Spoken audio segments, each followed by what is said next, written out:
Let's talk about some creepy shit. Let's talk about some creepy bitches.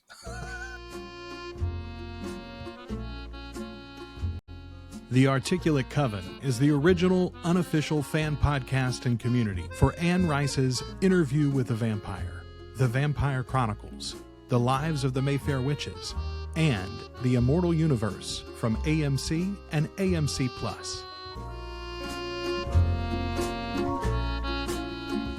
Hello, Ashley. How are you? I'm good. How are you?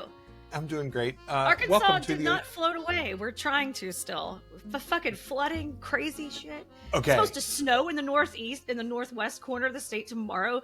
This is like insane. The flooding is absolutely for real because we had that here too. I got stuck. First of all, I got stuck in Dallas because of the weather that had been in Dallas before I got there yesterday. All of the gates were backed up. So literally we landed and then I sat on the plane for an hour and a half while they literally drove us around the airport trying to find a gate for us to park at. Then we went to 4 different gates, Ashley. Then my takeoff from Dallas back home was also, I went back and forth from B terminal to E terminal 2 separate occasions. It's a long way on that Skylink train, y'all. It's DFW's a giant, it's not as big as Denver, but it's a pretty big fucking airport. Yeah, and when you fly out of Monroe, it's really big. Like our Little Rock airport is so teensy weensy too. Like it's the best. I love it. So easy to get in and out of. But yeah. Okay. Monroe was also not easy to get in and out of though. We landed in Monroe and I sat on that plane for an hour because there was lightning in the area and they couldn't put the ramp out for the safety of the workers. What finally happened though was they realized they had another plane that needed to take off that night before they could all get away and go home. And they literally just decided, never mind, let's put them off this plane real quick and put the ramp out. Because it was still lightning when they got us off. Like nothing changed. We just sat there and waited until they got tired of waiting, I guess. Anyway, lots of delays for me yesterday. I didn't get home until much later than I thought it was, like 4.5 hours later than I thought I was going to in the end. But none of that matters for you all because I am so excited to talk about this movie. The Articulate Coven is what you're listening to. We are the Articulate Coven. It's true. We're your hosts. I'm Joel. I'm Ashley. And we are the Articulate Coven. The Articulate Coven is normally a show about the worlds and works of Anne Rice. We talk about Interview with the Vampire and the Vampire Chronicles. We talk about Mayfair Witches, the TV show, as well as Lives of the Mayfair Witches, the book series. Right now, we're in the middle of sort of a crossover book between those two. Merrick, written by the lovely Anne Rice in the early 2000s. That is our alternating episodes right now. Goodness. Tonight, I am very dry. 'Tis the season. Right. Tonight, we're going to be talking about a movie, though. We're going to be talking about our first Robert Eggers movie. Yes. Not our last, though. Not our last. Will not be our last. Hint. Ashley, we talked about this a little bit last week. You saw this movie once upon a time pretty soon after it came out, right? Yes, very soon after it came out, I'd say. Not super soon because I'd had enough people blah blah. Yeah, it was on like digital or something. Yeah, You didn't see it in the definitely theater. on digital. Yeah. I watched it on Amazon Prime because it remembered I had been there before. Did you? And you did not care for it your first time, but I think that was because of. We think it was because of hype. We think it was because of hype. I think it was because I decided, we decided collectively, Brett and Ashley, decided we didn't like it very quickly. And then we proceeded to make fun of it for the next probably 70 minutes. And also probably continued to drink. So maybe didn't have the clearest perspective on it. But yeah, I really did not enjoy it the first time. Thought it was really fucking slow and not scary in the way people made it sound like it was supposed to be scary. So here is an interesting... So first of all, I love this movie the first time I saw it. I also think I watched it on Amazon Prime the first time because I think it was streaming free there. I think it was. I believe this is an A24 movie. I could be wrong on that. Okay. A24 for a long time had an Amazon Prime deal. Now A24's deal is with Max, and many of their films are there, but not the full catalog. I have always said that A24 should be the studio that Apple just buys. These movies feel like Apple made them for some reason to me. They have a very consistent studio tone, it feels like. Yeah, they definitely do. I don't relate it to Apple because I don't dabble in Apple, but Indeed. I don't but dabble in Apple is a pretty good title for an episode, by the way. That's very, very yeah, good. I don't dabble in Apple. But yeah, no, I love this. I love this film house. I'm having a really good time with their work. And they're really consistent. They put out really good fucking work. And I enjoyed this movie a lot more upon a second viewing. A lot more. But then I'm like, I have a whole different opinion about what I thought it was about than I did the first time. So that's very fair. So let's talk just generally about Robert Eggers for a minute. So Robert Eggers, if you don't know him for this film, which I think is the one that most people sort of like, this was their introduction to him, I think. He's made The Northman in 2022 with the bigger Skarsgård. He made The Lighthouse with Robert Pattinson and Willem Dafoe in 2019. He made Nosferatu this past year, 2024, which is, of course, a remake of the 1920s film from Murnau, which we're going to watch both of those in the coming weeks. He's also done some short films. He did a version of, and someone shared this in the Facebook group, which I strongly suggest you should join our Facebook group. A lot of cool stuff happening over there. Like today, there's a great conversation going on about Gabrielle in the Vampire Chronicles. Oh, I haven't caught that yet. Holy moly, Ashley, another Ashley Stewart, I believe, made some amazing points about Gabrielle that I'd never really considered. Ooh, I need to hop in there after this. We've talked about her a lot on the show, but anyway, great conversations to be had on all sorts of topics. Someone, though, shared Robert Eggers' adaptation of The Telltale Heart as a short film. I haven't watched that yet. It was like, it's on YouTube. It's one of his very earliest works. I think maybe it was even a student project or something. And I think he would probably disavow it today as far as like, the value of it or the quality of it. But I thought it was really pretty good. And it very much shows a lot of his sensibilities. He likes to play with black and white. He likes to play with, these desaturated colors.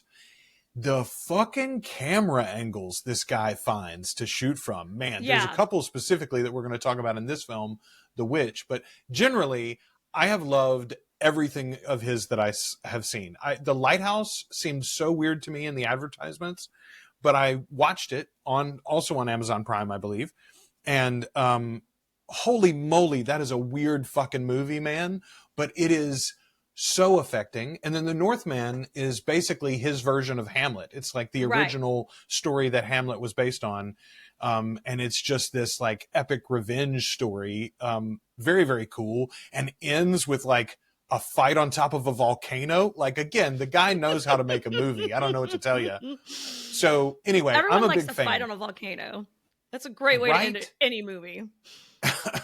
George Lucas knew what he was doing. Yeah. So here's what's strange about this movie, though. There was a series of films, 3 movies that came out on Netflix in 2021 based on the Fear Street series by R.L. Stein. Are you familiar with that? Yes. Have you seen the movies? I have not watched the movies. It's on my, eventually I need to watch them list, but I haven't done it yet. There's a new one coming this year, I will say. I think it's called Prom Queen is the new one. And I'm very much looking forward to it. But it was such a cool moment. Kelly and I really, really enjoyed this. They released them on 3 Fridays in a row. Mm-hmm. And they are all connected stories. It's like Fear Street, Part 1, which takes place in the modern day. Fear Street Part 2. Yeah, they did like different time periods, right? Like the 80s. Yes. And Fear Street Part 2 was a 70s like summer camp slasher horror movie, basically. Yeah. And then the third one was Fear Street Part 3, 1666. And it's effectively the Fear Street version of it's like a Netflix version of The Witch. Mm-hmm.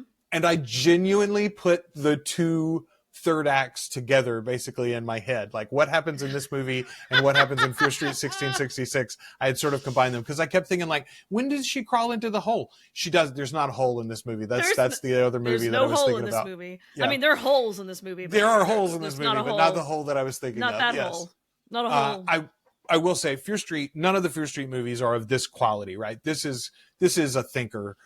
those are very much crowd pleasers. But if you do yeah. like slashers, particularly if you like a little bit of meta humor, like think the Scream series, I cannot recommend those Fear Street movies enough. Netflix did some good work there. Yeah, Kudos. they're on my real list. I love Earl Stein. I fucking love those books. I do too. Yeah. Well, and I remember the Fear Street series. I read a bunch of those when I was a kid. I don't think I don't believe any of these are really directly based on any of the books, although Prom Queen might be. But I think these are just more loosely, it's like, hey, it's a small town where all this crazy shit happens. Right. And there is very much like there's two sister towns, and I do remember that from the Fear Street book series, that are like sort of in competition with each other eternally. Sunnyside, and I don't remember the names. Anyway, good movies. Go check those out. That's not what we're talking about tonight. Highly recommend. Okay. Ashley, I've said this on the show before. It's the reason why I haven't seen Nosferatu so far. I'm a fraidy cat. And the trailers for that movie looked too fucking scary, honestly.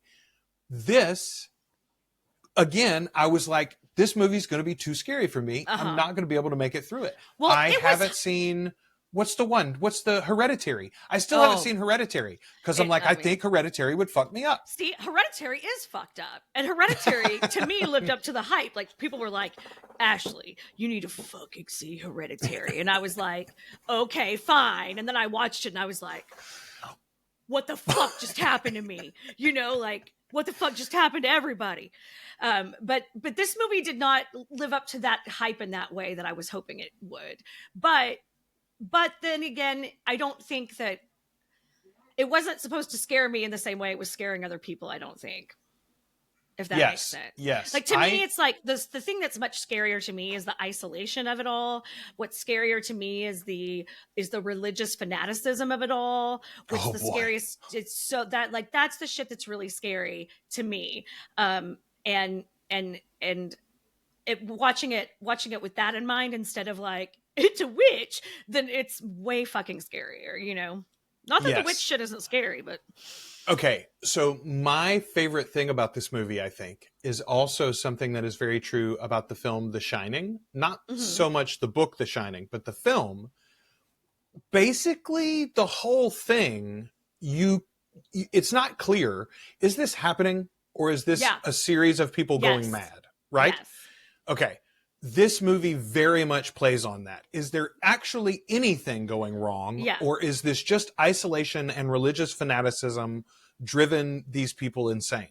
Yeah. And even in the final moments, it's not 100% clear what has happened here. No. Because it could just all be insanity. It could be madness by remote people. But like, I love that idea. I think that is much more... I think that's much more scary, much scarier than, you know, boogeymen and ghosts and ghoulies. Well, then there's a literal witch in the woods. It's so much scarier than there's a literal witch in the woods. Yeah. Now, there is something in those woods. There is seems to be someone in those woods, but like what she actually is and what she actually does is not clear because it's not presented in any reliable way from any of the characters. Right. You know? Right. Yeah. I think that is the best thing that it does. You know, the vast majority of these stories events could just be the evil that men do, so to speak. Right. You know? Well, and I mean, I get really, you know, like the witch burning thing gets tired. Those were just women, you know, like that whole. So sometimes I approach that that concept with a little bit of like a chip on my shoulder about it. I'm like, these were just women that got burned to death or hanged because people thought they were witches, you know? And so sometimes I have bad attitude about witch related things that are kind of have that vibe. Also, Kate Dickie, who plays the mother in this, played Liza Aaron in Game of Thrones. And Liza Aaron's one of the most ridiculous fucking characters in the history of anything that's ever been written. And she played that part so well that I could hardly stand to deal with her in this film. Dude, I'd forgotten. The first watching. I was much more forgiving this time, but that first watching I had been, I was like, you were breastfeeding a 15-year-old. I need a fucking nap. That was her. Yeah. I've totally forgotten that was her. I want to start talking about Ralph Ineson. So he plays the father here. when is the last time that we have had a voice like this in Hollywood? Man, like, genuinely. It's unbelievable, isn't it? Yeah. He's intense too. Like he's fantastic in this. I don't know what else he's really done. Oh shit. Okay, the two big things that I know him from is one, he's done it. We just haven't seen it yet. He's Galactus in the new Fantastic Four movie. Oh. Yeah, okay. Right? Can you imagine that voice? Reed Richards, your planet has been found wanting. And we'll see him in Nosferatu. Is he in Nosferatu? Excellent. He is in Nosferatu. So we'll see him. Okay, he was also amazing in The Green Knight. I think that's the first place that I really saw him. He plays the Green Knight in that film. Also from A24, by the way. This whole fucking thing happens because Daddy is so sure that he's the only one that's got the one true religion. Look, listen. You're always wrong. You're always wrong. If you think that's you're wrong. Get the Koresh out of here. You're wrong. Like, that is not okay. You left England because it wasn't religious enough for you. And then you're part of a Puritan society that you leave because it's not religious enough for you. Yeah. So you have to go live out on the edge of the woods. Then he's got 4 children, and none of them are religious enough for him either, actually, it turns out. No, they're not. No, they are not. Okay, so he's walking, or no, this is actually Anya Taylor-Joy that says this. She's praying early in the film. She says, I know I deserve all misery and shame in this life and everlasting hellfire. Whew, boy. If your religion makes you feel like that, get the fuck out. You don't need it. It's not serving you at all. That is a child. Yeah. There's a reason this movie made her a star, by the way. Oh, she's fantastic. And she gets so much to do in it, right? Like, she goes from adorable to tragically sympathetic to like final girl strong to scary in her own right. Like, she does the whole thing. I remember the first time that I saw this, it was probably 2018 or 2019. It was a couple of years after it had been out. And I just had not gotten around to it for one reason or another. I mean, I'm a father of 4, and I've got and you're a scaredy business cat. that I run. And I'm a scaredy cat. Yeah, good call.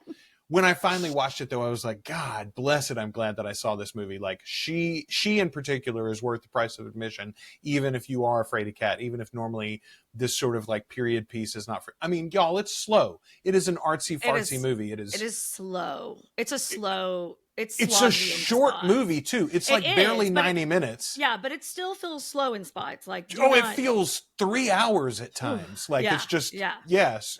But again, and if you're already not having a good time, like, that adds to the not having a good time of it, for sure.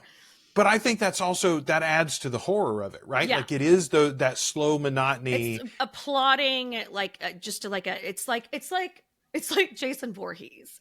It's monotonous and never ending, but he will never stop slowly pursuing you. And that's how this movie feels. It's like the slow, relentless, like, slog into insanity and familicide.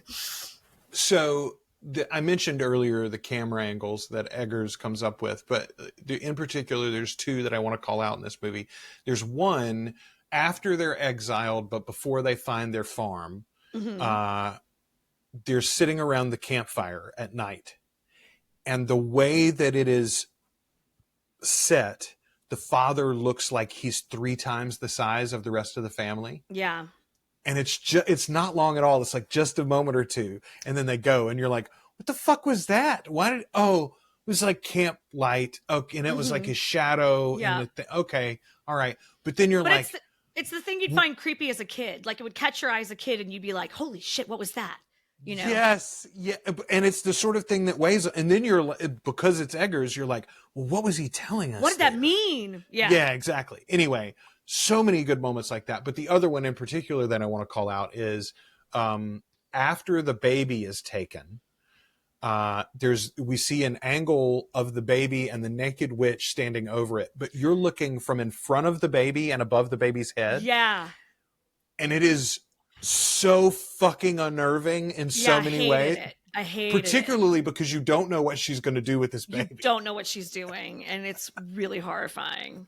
Also, when I see her hunched over back, I have to say sometimes that's what I think I would, if I caught myself in a mirror creeping from the tub to the fridge to get another White Claw when I'm having one of my marathon baths. I'm not sure I don't look like that witch.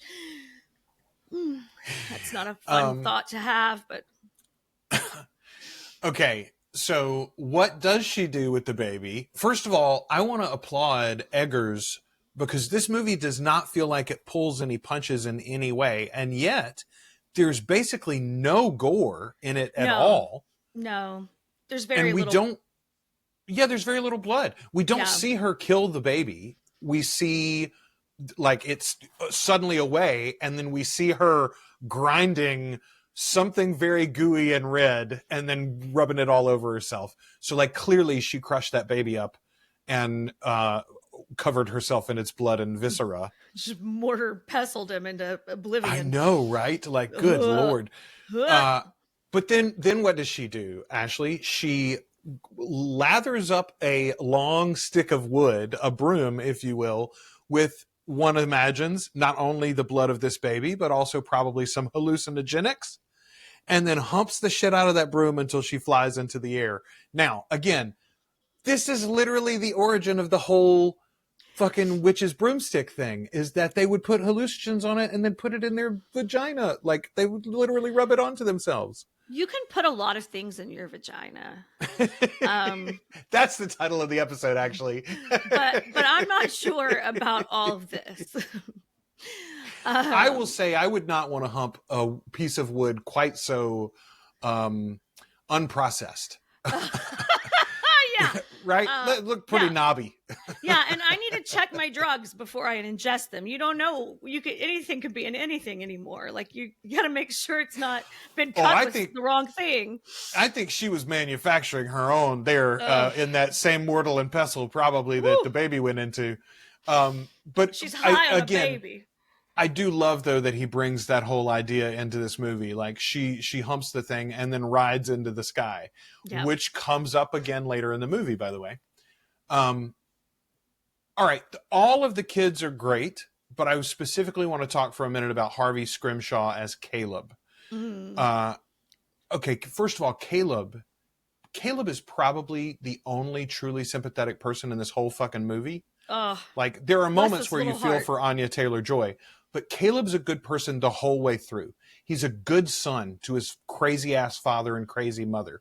He's a wonderful brother, even to Thomason, as she's separated off from the rest of the family. He's still he believes in his sister 100% and is trying to do it. But also, he doesn't give Mercy and Jonas the shit that Thomason does for their nonsense. He doesn't have to fucking babysit them either. I'd fucking give them some shit too. I'd be like, I'm a witch and I'm going to fucking eat your skull. Yeah, shut your fucking stupid face singing these little songs about your goat friend. But like, he's so wonderful top to bottom in this thing. And I had forgotten about this completely, but like, he gets to do that incredibly theatrical death when he's in the throes of ecstasy, which it's like, I immediately was like, what sort of direction do you give this? What is he, probably like 11 when they're filming this thing, maybe, you know? You're like, what sort of direction do you give this kid to get this performance out of him? Man, it's wild. It's wild. Where does Eggers find these kids? Genuinely, like all three of the youngest ones are really, really interesting in their own way. He obviously must have a wizard of a casting director that he works with. Like call. He must have someone who's really, really knows what he is looking for and knows how to find a kid that can deliver that sort of thing. Like, this is definitely a very good casting director, and I bet he works with them a lot. Yeah, that he probably works with only the same casting director, honestly. All right, let's talk about Kate Dickel a little bit here for a second. She plays Catherine, the mother. She's outstanding throughout. Yes. in this role, but like her breakdown is really something to watch. Look, like that bitch can get unhinged real quick. I mean, she can really go from pious to fucking bananas in like 0 to nothing. And honestly, you mentioned her role as Eliza in Game of Thrones, like, or is it Lisa? It's Lisa Aaron, I think, isn't it? I think it's. I thought it was Liza. Liza, maybe Lysa. I don't know how it's pronounced. Whatever it is. Who the fuck knows? She's really good in that role too. She's just a crazy bitch in that role. Like, yeah, she's nuts. Yeah, she's definitely got a gear she can get to. Yeah, but there are moments, again, pointing at The Shining. Commit. She will fucking commit. Yeah. There are moments in the end of this one where she's effectively pulling the Jack Nicholson from the end of The Shining role, where it's like, that woman's been taken over by something, you know, and is not, she's gone completely round the bend. Yeah, yeah. Well, I mean, they have a really bad last day there. All it takes is one bad day, man. Well, you know.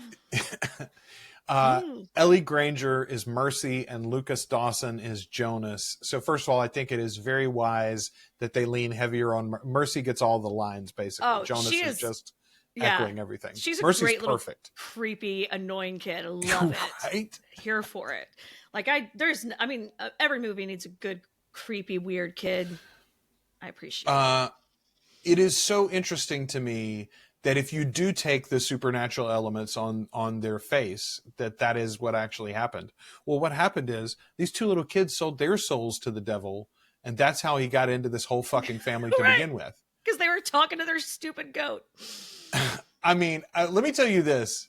I am not actively involved in any organized religion of any sort, but if my children start singing songs about the black goat that lives in my backyard as King Philip the Black, no thank you. Yeah. I'm going to take a hard pass on that. I think maybe we have goat for dinner that night. I'm just saying. Fuck that, actually, because I'm not eating it either. We shouldn't eat it. Yeah, we shouldn't eat it. No, you're right. He will be dead, though. I will. Yeah. We're done with that He goat. wouldn't have caught me slipping with the knock in the back. You know, that goat wouldn't kill me later. I can tell you that much for fucking sure. Dude, and I mean, again, it's not, I had seen this movie before, but when he hits him in the side like that and fucking spears him, it got me so completely, like a jump scare, yes, but also like, oh my God, it's all downhill from here. Yeah. Well, it's like the intent of it. Like, it's not like that's an accident. That goat was like, no, I'm about to kill your ass. Yes, actually, you're dead, Daddy. When your goat has decided to kill you. Ugh. But it is interesting though that, like, regardless of the supernatural element, Daddy isn't innocent at all in any of this. It was his pride that brought them out here in the first place. They should not be out there, period. Yeah. Like, this is not an okay situation. Number two, he's not equipped to support them in this situation. They're lived in a society where they were able to trade and live together and work as a team and as a group to make shit happen. Dude, they don't know how to fuck off by themselves. Like, it's so irresponsible. Like, when she goes off on him, she's right. Like, it is. This was fucking irresponsible of you, and we're all gonna fucking die out here because of your dumb ass. I mean, she calls it. Yeah, she absolutely calls it. And he even once things start to go bad, he takes too long to do anything about it. Yeah, he waits until it's all. It takes too long to, like, stand up for Thomason when her mom's blaming her for fucking everything. And he's like, I'm the one that fucking stole the cup and sold it. So we could. It all starts with that fucking silver cup. Yes, man. Always starts with a silver cup. On the flip side, though, like, I do feel sorry for him towards the end of this thing, because it's like, I mean, genuinely, all he was trying to do, and even escaping, I started to say the parish. It's not parish. What are they called? The colony. In escaping the colony and getting exiled, like, what he was trying to do was protect his family from the devil. And he literally, like, runs them all into the devil's arms in this story. Like, right? Yes. But, like, he didn't ask for his fields to go rotten. He didn't. I do wonder, like, a giant black goat, Like, what do you need the giant black goat for, actually? Where'd you Like, get what him? is Did he just show up one day? How the fuck did you get that goat is what I wonder. Yeah, man. Yeah. And why? And what? No, anyway, the first time my kids start singing about it, I'm telling you, he's out of there. So even in my empathy, and I'm a very empathetic person, I'm still like, fuck you, daddy. You did this, actually. Oh, see, I'm super empathetic, but not about people like this, because it is completely his own idea of his own like fucking piousness, that he is the one that understands it, that he's the one that gets it. Everyone around me is wrong. Like, that's a recipe for fuckery, sir. The ending of this thing, though, is so fucking scary to me. When Black Phillip first speaks to her, first of all, the voice. Let me go look up who plays the voice in the. Well, we'll come back to Anya Taylor-Joy in general. I want to run through some of her cinematography too. But the voice in the end of the movie, first of all, we should mention Sarah Stevens plays the witch as the young witch. She's very pretty. Yeah, she's something, huh? That bewitches poor Caleb in the woods. Daniel Malick is the voice of Black Phillip. He's a Canadian actor. He was in Beacon 21, Keeper of the Cup, The Education of Junaid Quadra. I don't think I'm probably not saying that right. He's not had a lot of roles. This role as Black Phillip is probably his biggest. But man, the voice and the little bit of processing that they do to it is really, really something. But just the way that you don't think that it's going to happen.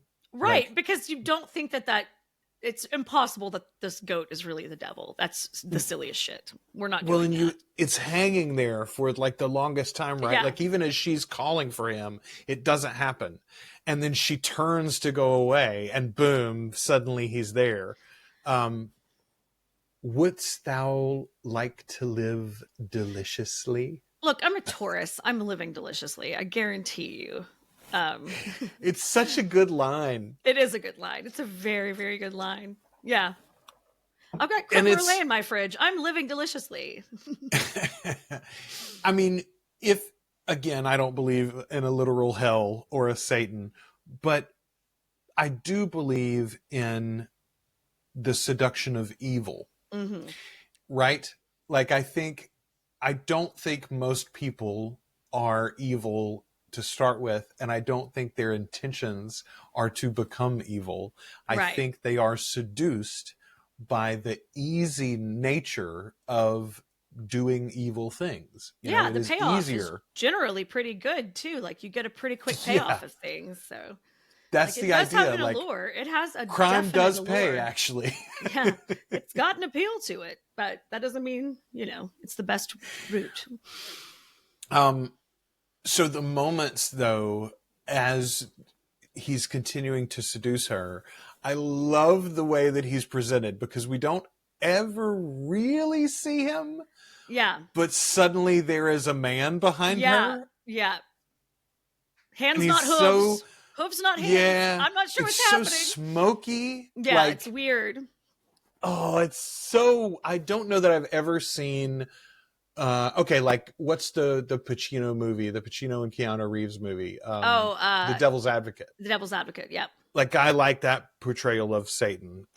Even the Gabriel Byrne in the Seventh Day or Sixth Day or whatever, the Arnold Schwarzenegger movie. Like, I like his portrayal of the devil. But this, man, yes, actually, this is it. It's a smoky, hazy figure with no real face behind you, but a very firm black glove on your shoulder. Yeah, it's a very, very firm black glove on your shoulder is excellent. Yeah, for sure. I honestly think that, like, I just got chill bumps. Thinking about it. Devil's shit scares me, or like this kind of thing scares me so much less than I think it does people with like religious things too. Sure, like religious shit to unpack, because this is the same thing. Like, The Exorcist does not scare me the same way it scares a lot of people. That's fair. And I do think that that's one of the things about this particular movie that made it not as scary to me as it made it for some other people. Again, I just want to acknowledge Anya Taylor-Joy, and like let's run down some of the things that she's done. She's so fantastic. I really like her. I wanted to not like her because I also watched that terrible like X-Men thing that she was in. Was it X-Men? Oh God, I forgot she was in. Yes, she was in the New Mutants. God, so they shot terrible. that thing. That movie was like awful. a million years ago, and then it finally came out in 2020. But okay, so here's a handful of the things that she's done. She was in Peaky Blinders. She was in Last Night in Soho, which is excellent, by the way, if you haven't seen that. She was in The Northman from Eggers as well. She was in The Gorge on Apple TV, which I've heard is not like a great movie, but it's a decent sci-fi film. Cool premise.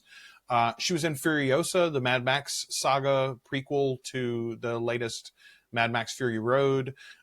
She plays the titular Furiosa in that one. She was in The Queen's Gambit on Netflix, which I'd forgotten about. Fucking tastic. That's such a great series. She's really good in Split and Glass from M. Night Shyamalan too.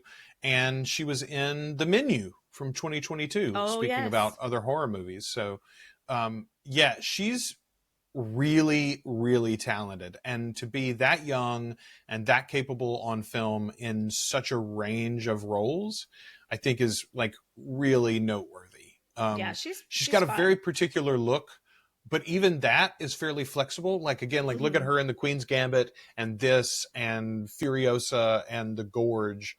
And it's not exactly, she's not doing the same thing in any of those movies, you know? Anyway, I'm a big fan of Anya's, as well as Robert Eggers. I am too. She's pretty fantastic. So the ending of this movie is she's like, yeah, I would like to live deliciously, actually. In fact, I'm tired of smelling like shit all the time. I would love to live deliciously. Thou like the taste of butter? Yeah. Yes, I would like butter. By the way, I had butter on toast this morning. It was badass. In fact, butter's real good. Butter's fucking delicious. Talk some margarine. I guess what I'm saying, folks, is if you dropped me into the late 1600s in the middle of nowhere, Massachusetts, I also would sell my soul to Black Phillip. Probably, I would have killed the goat. But if he had showed up and given me butter, I would have been. If that man brought me butter, I'll kill the goat. But if that man brought me butter, it's on. It's that fucking black glove on the shoulder for me, man. Woo! It is horrifying. It's not great. It doesn't. So the witch, our titular witch, is not gone. She's still there, and suddenly there are a bunch of bodies. Many witches in the woods. All these naked witches in the woods. And we don't see them humping their sticks, but we do see them floating into the air this time. And then suddenly Anya Taylor-Joy is floating as well. What a great conclusion to this movie, right? Yeah. Like it's such a tease too, because you want to be like, well, is she a witch now? Does she kill the fucking colony? Like, what do they do? But no, it's not that kind of movie. Like, was the whole thing was everything that happened to make her a witch? You know, was that the intent the whole time? That the way that the family just annihilates itself is what's scary to me. You know, like that's to me the scariest shit in this. Much scarier than the witchy ending is like the goat goring of the father and then the mother coming out and attacking the daughter. That fucking fight is so intense and scary, and her having to fucking murder her mother is awful. You know, it's just awful. The sound design on that rock is so fucking good. Like, it is intense. It's intense to me. It's just like that to me is the scariest shit of it all, is that just the way that whole family just implodes. I agree. That is absolutely like the moment for me where it really sunk home this time is when Mercy and Jonas have already started the lie about she's a witch. Yeah. But they both go into the fucking comas. And then Daddy grabs up Jonas and is I'm gonna bash your fucking skull in. And then finally they both come out of their pretense. And you're like, these fucking 6-year-olds were literally manipulating the family into killing their older sister is what was going to happen. Fucking crazy. Like, This is also a family that's already had a baby stolen, by the way. Yes. Like Stolen in the fucking blink of an eye, literally. Like the fucking in the peekaboo of the shit, you know, like. So Christ. that is probably the scariest moment in the film for me. Yes, that baby disappearing is terrifying. The angle, the way that he's shooting the peekaboo is pretty spooky anyway. But then when the look on her face, and then when it cuts to the blanket and the blanket's empty, it's like, you don't have to be a parent for that to be scary as fuck. But if you are a parent, you do not. it's like, Jesus Christ. If you're a slightly irresponsible babysitter, it's fucking terrifying. Very good point. Very good point. Anyway, y'all, I don't know, man. I in my mind, I was thinking that as I had watched them recently, I enjoyed The Northman, but for me, it was not as good as The Witch. When I watched The Lighthouse, I thought The Lighthouse is absolutely my favorite of the Eggers' work so far. It overcomes The Witch for me. Having rewatched The Witch, I don't think that's true anymore. I think The Witch is a better... The Lighthouse is so fucking weird. You've really got to be there. You've got to be up that alley to enjoy any of it. Yeah, you also can't like look at your tablet and play a stupid game. Like you got to stay focused. Your ADHD cannot sneak in. You got to really be on point with that film.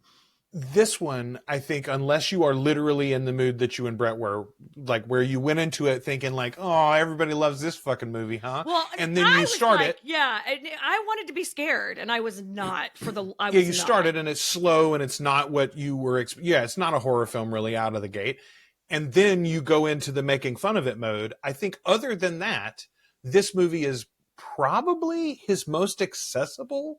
Honestly, I would say, yeah. I would definitely say, which is weird to think of because this is also artsy fartsy, but like, anyway, I got to tell you, there's a real high bar set now for Nosferatu. I'm really excited. A lot of y'all have been like, Nosferatu's my shit. Nosferatu's my shit. Vampires are clearly our shit, more than witches even. So more than witches. Here's some fingers crossed that Nosferatu holds up to it, because I loved this one this time. I liked it more this time than I did the last time. And I think I gave it 5 stars. The first I had a very good watch. And even Brett was like, was it better without me there making fun of it the whole time? I was like, actually, it was. I enjoyed it a lot more. I watched it in the bathtub, had a couple of drinks. So I was going to tell Brett to put it on like a tablet or a laptop and put headphones in and watch it in a dark room. That is the way to watch this movie. Like, watch it alone. Get yourself good and creeped out. That the sound design ends with surround sound in your ears, like incredible. Again, when Black Phillip goes to "You wouldst thou like to live deliciously," you're just like eating those words. Jesus. Like, he can taste those words for sure. Yes, which makes you taste them anyway. Like, well, this is like genuinely fucking butter. Here comes the butter. Yeah. I don't know, man. This one blew me away this time in a way that I had enjoyed it the last time, but I'm really, really glad we visited this one. Okay, so next episode, we're going to talk about Merrick Part 3. Yeah. We'll be covering chapters 13 through 19. And then in 2 weeks, we'll talk about Poor Things with Emma Stone. I started to say Smart again. I don't know why Emma Smart always sticks in my head. She's Emma smart. Stone. She makes smart choices. That one also is another artsy fartsy take on the Frankenstein but very fun. Myth instead of the witch myth. You haven't watched that yet, have you? I still haven't seen it. Both of these next ones are new for me. Excellent. I'm really excited to watch them for the first time. Poor Things, Poor Things, and then we'll watch the Nosferatu in 4 weeks, I guess, or whatever. I have my couple of beefs with Poor Things, but overall, I really liked it. Okay, all I really know about it is that it is like heavily about sexuality and gender and like misogyny. And yes, that is always interesting when it is told from a male point of view. You know, like the creator of that film is a guy. Yeah. Right. So like when the subject of it is misogyny and a woman's place in society, I am always a little bit like, are they going to stick the landing? Yeah. It's I think his heart is in the right place for bringing this conversation up at all. But like, how does he do it? It's like when Kevin Smith wants to talk about racism, right? I'm like, Kevin, I don't know. Maybe. I feel the same way, right? Whenever I'm going to talk about, I'm like, no, let's talk about class, actually. Let's talk about class. That's something I feel more at ease discussing. All right. Anyway. Something we have a lived experience with, Yeah, precisely. Thanks everybody for helping suggest this and for bringing it back up. It is really one that a lot of y'all... I enjoyed it a lot. I enjoyed it a lot, actually. So I'm really glad I gave it a rewatch because it'll go into my like horror movie rotation now for sure. Like I'll watch it probably every couple of years. Yeah, and I genuinely think this is one of those, like The Shining, that like I think revisiting will benefit you. I think that as you age, not every movie is this way, but a great movie, a great film really can bring you a whole different lesson at different stages in your life, right? It can mean which is crazy when you think about it. It's like the filmmaker made it at 22 or whatever sometimes, and yet you come back and watch it at 42 and you're like, this is a whole different film, actually. Yeah, absolutely. How did they even do that? Boy, art's special, isn't it? It's crazy. We don't need it though. Don't invest in that. Yeah. Don't invest in anything right now, honestly. No, if I'm being don't invest, don't sell anything. Just put that money in a mattress. Or our Patreon, articulatecoven.com/join. Always a solid investment. Always a solid investment. We are moving forward towards our 100th episode, by the way. It's going to be at the end of May. We're going to do a live stream that week. So go join the Patreon. Even as a free member, you can join for free, and that'll allow you to get announcements from us on things like that whenever we're going to schedule that. So you'll know about it first, regardless of the various algorithms that might get in the way. In between here and there, Merrick next week, Poor Things, Merrick again. Then we're going to go to Nosferatu Town. And then we got to pick out some more books and movies to watch because I don't think Talamasca is coming that soon. I will say I would not be surprised. I would not be surprised if we get a date announcement for Talamasca in the next month or so. My guess is that it's going to be the Halloween show this year, basically. Hoping. Yeah. We'll get it late September, early October, something like that. And they'll run it through the Halloween season. Which almost definitely means that we're not getting the Vampire Lestat this year, is my guess. Yeah. Yeah. But that's all right, because 2026 is going to be a banger, y'all. That's right. And we can be patient. We know the quality we're going to get. Yes. Thank God. Thank God. All right. To all of you who have joined us over on articulatecoven.com, to everybody who watches this on YouTube and the various podcast apps and Spotify and whatnot, thank you so much for hanging out with us. Ashley, thank you as always. Thank you, Joel. You're very welcome. And until next time, we have been your hosts. I'm Joel. I'm Ashley. And we are the Articulate Coven.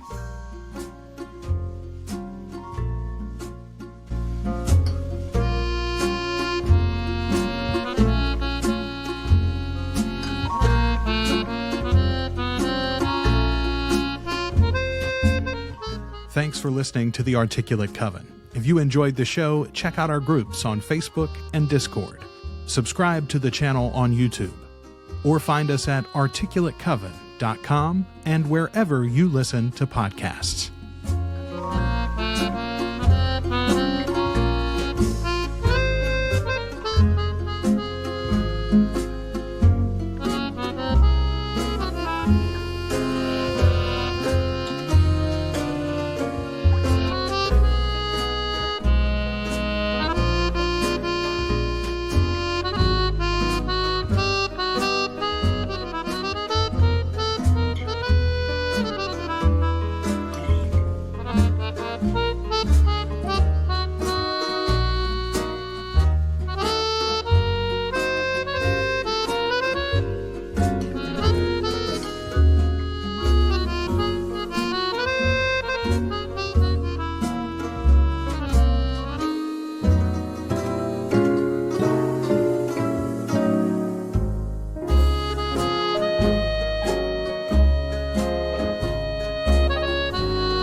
Bye.